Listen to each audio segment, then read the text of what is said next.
I want to thank Stan Lee and Peter Paul. If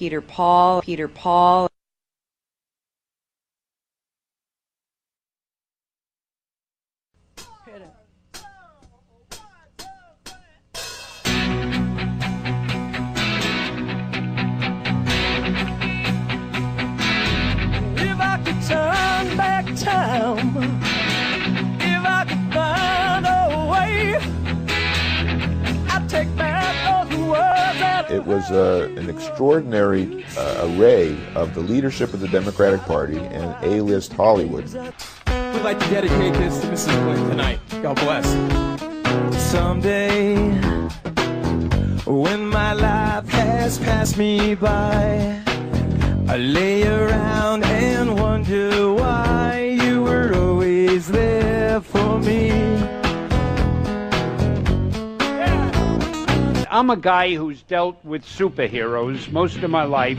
Spider-Man does whatever a spider can, spins a web any size. He created Spider-Man, X-Men, the Fantastic Four, and the Incredible Hulk. The new purchasers of Marvel fired Stan. We decided to start our own company, starting with one employee and $500,000 that I put together. Peter set me free. Stan Lee, some big announcement he's making about the internet. Within a year, we had a market cap in excess of $300 million. I decided, well, maybe I should reach out to Bill Clinton to work with us and be a rainmaker for the company when he left the White House. My first entrepreneurial venture was setting up a comic book stand of used comic books. I had 2 Foot Lockers full of them. I could accomplish my objective by becoming a major contributor to the party. I don't know about you, but I've been to 1 or 2 of these events. It's critical that we all chip in and contribute whatever we can. We want to thank you, and we're going to be there for you. That's great. It was great to see you. Look forward to working with you. Thank you. This has nothing to do with campaign contributions at all. How are you? Nice to see you again. I'm very glad to see you again. And I also want to thank Stan and Joan and Peter and Andrea for their support. You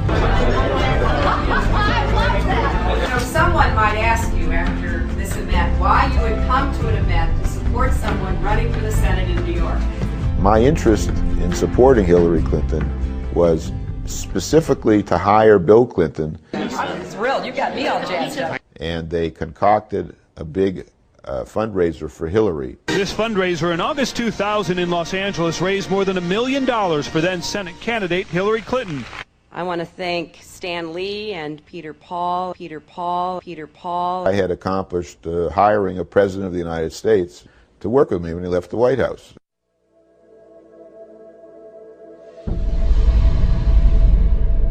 The Washington Post published the first article of Peter Paul having a felony record from 2 decades previous.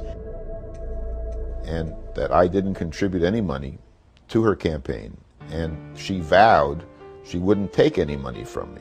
And her representatives, in making these false allegations, were lying on her behalf. The Clintons now had to pretend that they did not even know who Peter Paul was. Do you recall Mr. Paul? Do you recall working with him at all?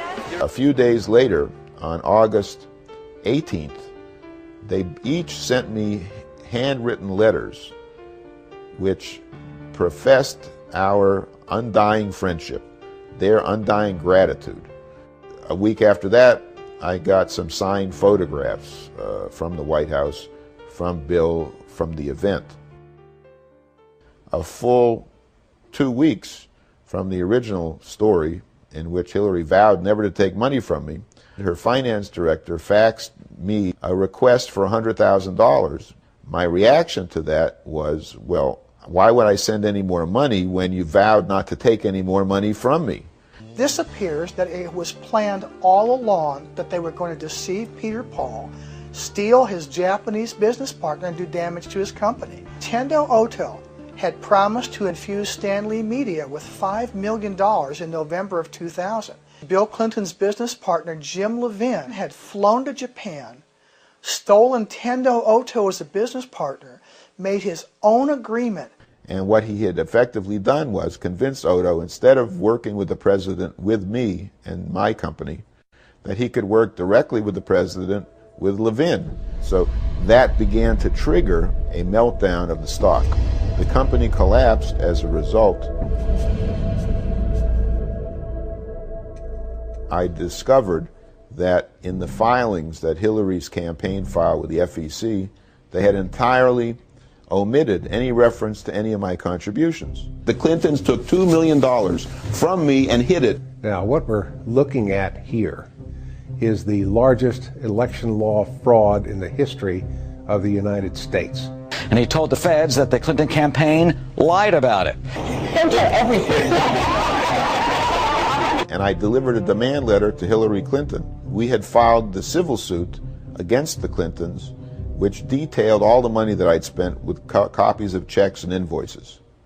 And then I discovered that I was being investigated in connection with the misuse of my brokerage accounts. I was suddenly detained by Interpol in Brazil for extradition. They moved me to a remote part of this jail, which was called the Corridor of Death, in which 16 inmates had been immolated. They would be chanting, "Burn the gringo." My family wasn't able to hear from me at all. They didn't know what was happening. And I never knew from one day to the next if he was alive or dead. The Clintons were able to have the original civil suit thrown out on the basis of that I was a fugitive at the time. Hillary's skill has been in seeing to it that obvious crimes didn't reach the level of being placed in front of a jury. Because if they ever had, she might have been baking cookies in the same place that Martha Stewart did.